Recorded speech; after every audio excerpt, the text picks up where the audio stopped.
వారు పగలు రాత్రియు ప్రయాణము చేయుచు యెహోవా త్రోవలో వారిని నడిపించుటకై పగటి వేళ మేఘ స్తంభములలో వారికి వెలిగించుటకు రాత్రి వేళ అగ్ని స్తంభములలో ఉండిన వారికి ముందుగా నడుచుచు వచ్చెను. ముందుగా నీ ముందు నడిచేవాడు యేసయ్య.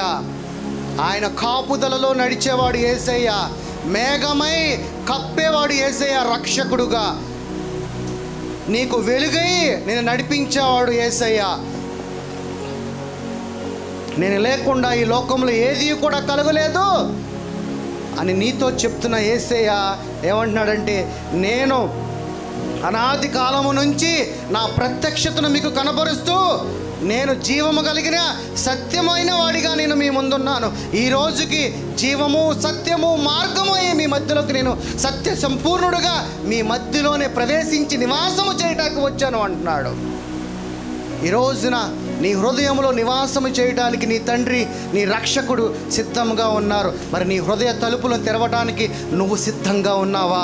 ఈరోజు చుట్టూ నీ జీవితము చుట్టూ, నీ కుటుంబం చుట్టూ, నీ పిల్లల చుట్టూ కట్టుకున్న ప్రతి గోడను, ప్రతి అడ్డుకట్టలను తెంచివేసి ఈరోజు నీలో ఆయన ప్రవహింపజేయడానికి వాక్యమై ఆయన సిద్ధంగా ఉన్నాడు. ఈ రోజున నీ హృదయ తలుపులు తెరవడానికి నువ్వు సిద్ధంగా ఉన్నావా? నా సహోదరి, నా సహోదరుడా, ఆయన గనక నీలో ప్రవహిస్తే ఆయన అగ్ని స్తంభమై నడిపిస్తాడు అంటున్నాడు. ఆయన వెలుగై మేఘమై కప్పుగా నీకు రక్షణగా ఉంటానంటున్నాడు. కానీ ఈ రోజున పెదాలతో గణపరిచే వారిగా ఇలాంటి వారి గురించే దేవుడు యేసు ప్రభు ముందుగానే చెప్పి ఉన్నాడు. నన్ను పెదాలతో గణపరచు, హృదయముతో గణపరచు అన్నాడు. ఈ రోజుకి మనము అదే పెదాలతో గణపరుస్తున్నాం కానీ హృదయముతో గణపరచట్లేదు. నా సహోదరి, నా సహోదరుడా, పూర్ణ ఆత్మతో, పూర్ణ మనసుతో, వివేకము కలిగి, జ్ఞానము కలిగి దేవుడిని ఆరాధించాలి. కానీ కన్నీళ్లు విడుతూ దేవుని ఆరాధించడం అది ఆరాధన అనుకుంటున్నారు కానీ అది కాదు నిజమైన ఆరాధన. పూర్ణ మనసుతో, పూర్ణ హృదయముతో దేవుడిని ఆరాధించాలి. కానీ కన్నీళ్లు విడిస్తే దేవుడు చూస్తాడు అనుకోవటము నీ యొక్క అవివేకము. కన్నీళ్లు నీ శరీరానికి కానీ, నొప్పి శరీరానికి కానీ, దుఃఖము శరీరానికి కానీ నీ ఆత్మకి ఎటువంటిది లేదు, ఎటువంటి కళంకము లేదు. నీ ఆత్మ పరిశుద్ధమైనది కాబట్టి పరిశుద్ధురాలువై ఎటువంటి భ్రమలో లేకుండా ఆ శరీరం నుంచి బయటకు వచ్చి దేవుని ఆత్మగా ఆయన గణపరచాలి. అది నీ దగ్గర నుంచి కోరుకుంటున్నది. అది వాక్యమును తెలుసుకుని నువ్వు మార్చుకుంటూ, రూపాంతరము చెందుతూ నిన్ను నువ్వు మార్చుకుంటూ దేవుడికి నేను మారుతున్నాను తండ్రి అని నువ్వు కనపరుచుకోవాలి. కానీ అదే శరీరంలో జీవిస్తూ పొందుకొని వాటిని నువ్వు దేవుడా అని అడిగిన ఎటువంటి ఉపయోగం లేదు. లేఖనముల ద్వారా దేవుడు మాట్లాడుతున్నా పదే పదే అదే నువ్వు మాట్లాడుతున్నావు. పుట్టిన వాటి మొదలుకొని నువ్వు చనిపోయేంత వరకు చేసే ప్రతి పాపానికి దేవుడు నేను పాపము చెల్లించాను అంటున్నాడు. కానీ నువ్వు లేదు, నువ్వు పాపము చెల్లించినా కానీ నేను పాపిని అని ప్రతిరోజు నువ్వు చేసే ప్రార్థన ఏంటి? నేను పాపిని, నేను పాపిని, నేను పాపిని. ఇదే ప్రార్థన. ఇంకెప్పుడు తెలుసుకుంటావు ఆయన మనసుని? ఇంకెప్పుడు తెలుసుకుంటావు ఆయన మనసుని? ఆయన మనసు చెప్తుంది, నువ్వు రక్షించావు, నేను రక్షించాను, నేను నా ప్రాణమును పెట్టాను, నువ్వు సొత్తు కాదు, ఈ రోజు నుంచి నువ్వు నా సొత్తు అన్నాడు. నిన్ను కొన్నాడు ఒకడు, కానీ నువ్వు నన్నెవడు కొనలేదు, నా కొరకు ఎటువంటి ప్రాణం పెట్టలేదు, నేను పాపినే అని జీవిస్తున్నావు. ఈరోజు నా సత్యము తెలుసుకో. ఆ సత్యములో నుంచి బయటకు రా. చీకటిలో నుంచి సత్య వెలుగులోకి బయటకు వచ్చి దేవుని యొక్క ఆత్మని పొందుకుని దేవుని యొక్క బిడ్డగా ఈరోజు నుంచి జీవించు. జకర్యా గ్రంథము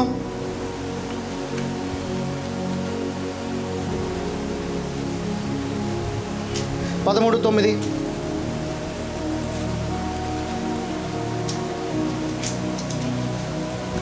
జకర్యా ఆ మూడవ భాగమును నేను అగ్నిలో నుండి వెండిని తీసి శుద్ధపరిచినట్లు శుద్ధపరుతును. ఎట్లాగా వెండిని శుద్ధపరుస్తాడు అట్లాగే నన్ను శుద్ధపరుస్తాడు అంటున్నాడు దేవుడు. తర్వాత బంగారమును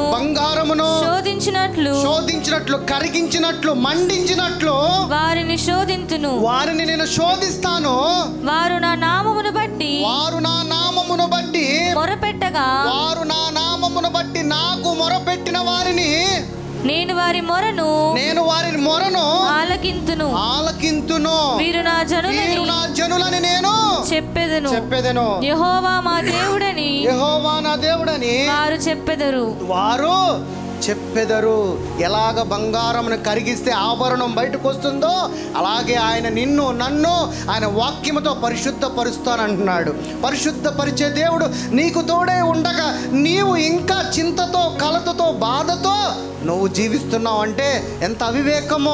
వాక్యం అనే జ్ఞానమును తెలుసుకోక ఒక అవివిశ్వాసిగా జీవిస్తున్నావు నా సహోదరి సహోదరుడా. దేవుని యొక్క మాటలు ఎంత క్లుప్తముగా ఎలాగ మాట్లాడుతాడు. అగ్నిగుండములో వేసిన వెండిలాగా నిన్ను నేను కడిగి పరిశుద్ధపరుస్తానంటున్నాడు. బంగారపు పులిమిలో నిన్ను వేసి నేను కడిగి అగ్నితో నిన్ను బయటకు తీస్తానంటున్నాడు. నీ ఆత్మగా పరిశుద్ధురాలుగా పరిశుద్ధుడిగా నేను మారుస్తానంటున్నాడు. కానీ నీవు దేవునికి దూరంగా బతుకుతూ నీ చుట్టూ నీ అధికారం అనే డబ్బు అనే ఒక గోడలు కట్టేసుకుని అదే గోడల మధ్యలో నువ్వు జీవిస్తున్నావు. కానీ ఆ గోడలు దాటి నువ్వు జీవించడం లేదు ఎవరు కూడా. ఎవడైతే వాడి జీవితంలో ఉన్న గోడలని తీసివేసి ఆయన ఆత్మగా జీవించిన రోజున నువ్వు ఏది పలికితే అది నీకు సఫలమవుతుంది.